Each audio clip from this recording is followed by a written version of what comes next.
Don't try to sneak into your room like that. I know what you've got behind your back. Records. More new records. I'm going to do a quick and dirty video on this because I got the record, Miles Davis, Birth of the Blues, before anybody else got it, and so why shouldn't I get a scoop? And of course, the headline, "Should you buy this record?" is complete clickbait. I don't like clickbait, but you know, everybody uses it, and I see that it attracts people like bees to honey or bears to honey, whatever it is. So I'm going to say, should you buy this record? Of course you should buy this record. This record is this is like gap insurance between earlier Miles and Kinda Blue. You know, it's not modal music like Kinda Blue. It's just the group getting together for their first get-together on May 26, 1958. And the results are, of course, fascinating, and anyone who's not heard it will enjoy it, of course. Most of the tracks came out on this record, jazz track. It has On Green Dolphin Street and Stella by Starlight. Not all the tracks are on it. And of course, Basic Miles, this record, has Fran Dance, Put Your Little Foot Right Out, which is also what it's called on this record. All the tracks on this record, on this new compilation, are also on this record here. This is, of course, the complete Columbia recordings of Miles Davis with John Coltrane.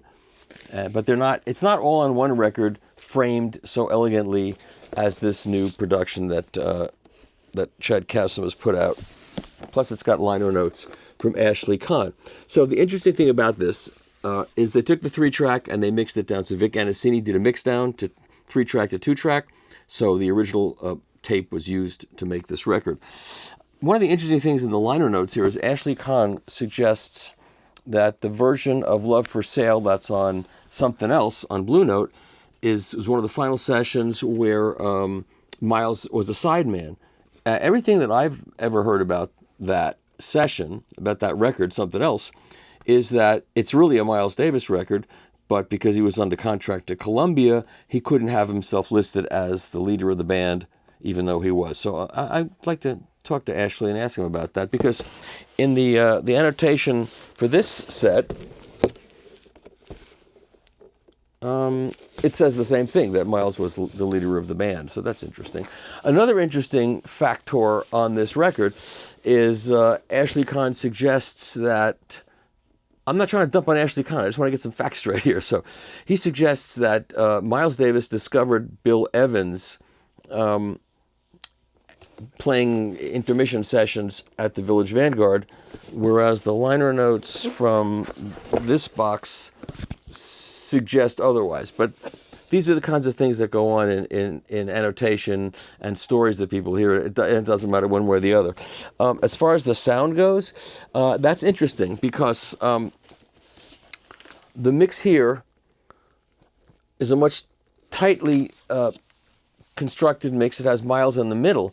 And when you hear the new version, Vic Anasini chose to put Miles on the left track, Bill Evans in the middle, and Coltrane on the right track, immediately understandable as Coltrane, and Adderley someplace else. I'm not sure why the mix is done that way. Maybe people expect to have real wide stereo.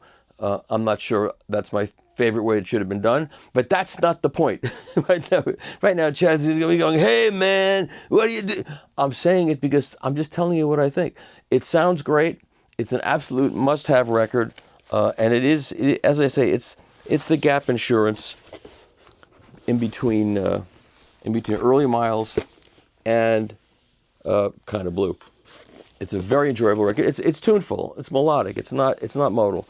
And of course, all the players are great. It's the same band that performed later and did Kinda Blue.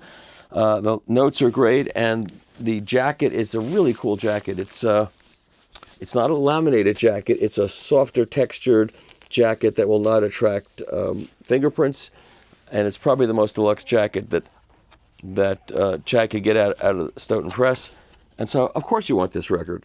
You'll enjoy it. It's wonderful. And I just asked the question in the opening thumbnail because I wanted to use clickbait to attract you, and I did. And I'll try to avoid clickbait in the future. There's so many ridiculous. Should you buy a turntable? Yeah. I mean, they're anyway. It's coming out soon, and I recommend it. Of course, it's great. Thanks.